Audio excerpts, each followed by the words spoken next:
Hello everyone, welcome to Shifali cooking classes. आज मैं बनाऊंगी एगलेस ब्राउनी बिस्कॉटी। बहुत डिफरेंट रेसिपी है, बहुत टेस्टी लगती है। मैं आपको इसका क्रिस्प दिखाती हूँ। ये देखिए, एकदम ही क्रिस्पी है, बहुत टेस्टी है और बहुत इजी रेसिपी है। इसका बेकिंग मेथड भी बहुत डिफरेंट है और बनाने का मेथड भी एकदम अलग है। इसके लिए मैंने यहाँ 70 ग्राम ऑल पर्पस फ्लावर लिया है, यानी कि मैदा। 10 ग्राम डार्क चॉकलेट चिप्स लिए हैं। मैंने प्योर चॉकलेट लिया है, जिसको इस तरह से चॉप कर लिया है। 1 टेबलस्पून कोको पाउडर मैंने यहाँ लिया है। 1/8 टीस्पून बेकिंग पाउडर मैंने लिया है और 1 चुटकी बेकिंग सोडा लिया है। ये 1/8 का भी आधा होता है। 1 चुटकी नमक मैंने यहाँ लिया है। 2 से 3 टेबलस्पून एकदम बारीक चॉप किया हुआ वॉलनट लिया है। Half tea spoon vanilla essence लिया है। 20 ml लगभग हमें दूध चाहिए और 35 ग्राम मैंने यहाँ कैस्टर शुगर लिया है। 45 ग्राम हमें बटर चाहिए। मैंने यहाँ ठंडा बटर लिया है। आप इस तरह से दबाकर देखिए तो ये थोड़ा हार्ड है और मैंने इसे इस तरह से छोटे छोटे क्यूब्स में कट कर लिया है। सबसे पहले हम ड्राई इंग्रेडिएंट्स को मिक्स करेंगे। तो मैदा में 2 टेबलस्पून वॉलनट ऐड कर दीजिए। वॉलनट एकदम फाइन चॉप होना चाहिए। अब मैं इसमें चॉकलेट चिप्स ऐड कर दूंगी। साथ ही कोको पाउडर हम ऐड करेंगे और बेकिंग पाउडर ऐड करेंगे। यहाँ मैं बेकिंग सोडा ऐड नहीं कर रही हूँ। बेकिंग सोडा मैं बटर के साथ ऐड करूँगी। मैंने यहाँ सिर्फ बेकिंग पाउडर ऐड किया है। साथ ही हम इसमें नमक ऐड कर देंगे। तो अगर सॉल्टेड बटर ले रहे हैं तो नमक मत ऐड कीजिए और अनसॉल्टेड ले रहे हैं तो नमक ऐड कर दीजिए।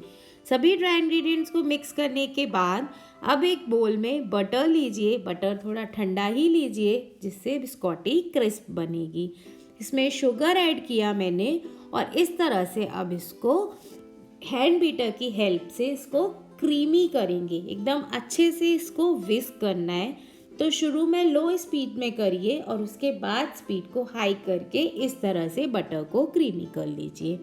अब मैंने इसमें वनीला एसेंस ऐड कर दिया और 1.5 टेबलस्पून दूध ऐड करूँगी।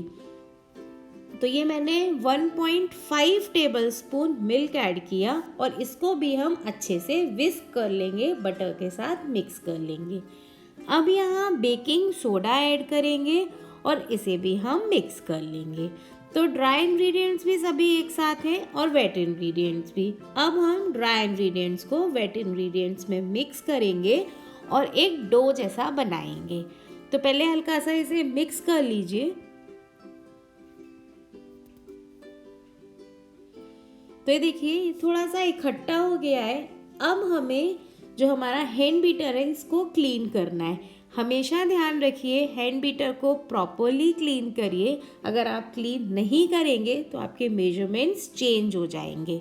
सभी चीज़ों को हाथ से अच्छे से मिक्स कर लीजिए, इकट्ठा कर लीजिए, जिससे कोई भी मेजरमेंट में चेंजेस नहीं आएंगे। और इसका एक डो जैसा बना लीजिए। तो ये देखिए, ये इसका डो बन गया है। बहुत हार्ड भी नहीं है और बहुत सॉफ्ट भी नहीं है। अब हम इसे एक बेकिंग ट्रे पर इस तरह से लोफ जैसा बना लेंगे। तो हाथ की हेल्प से इस तरह से इसको लंबा लोफ बनाकर हल्का सा हाथ से प्रेस कर दीजिए। बेकिंग के बाद ये थोड़ा सा और स्प्रेड हो जाएगा, इसलिए मैंने इसे यहाँ बहुत ज़्यादा स्प्रेड नहीं किया है। अब हम इसे बेक करेंगे।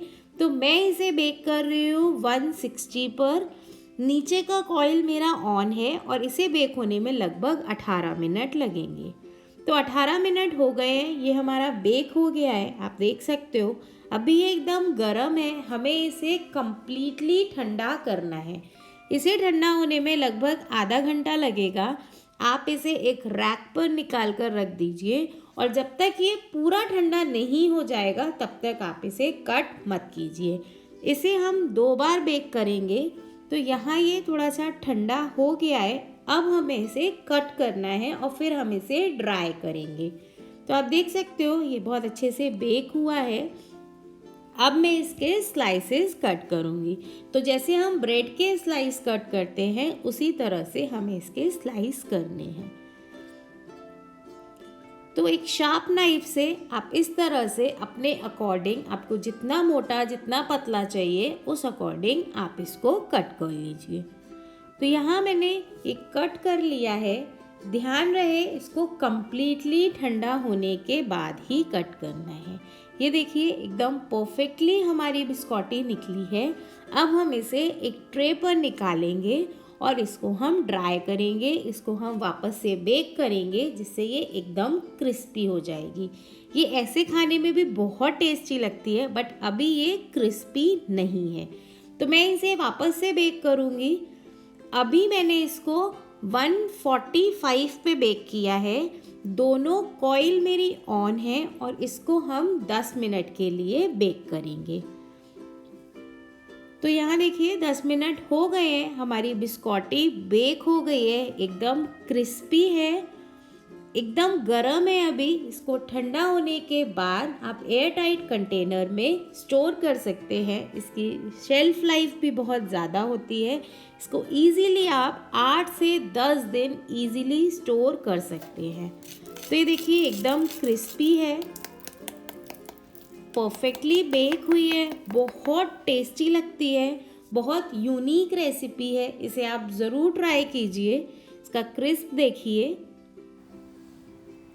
ये देखिए एकदम ही क्रिस्पी है, अच्छी रेसिपी है। इसे ज़रूर ट्राई कीजिए और मुझे कमेंट करके बताइए आपको रेसिपी कैसी लगी। वीडियो पसंद आए तो वीडियो को लाइक कीजिए, चैनल को सब्सक्राइब कीजिए। See you in the next recipe. Bye.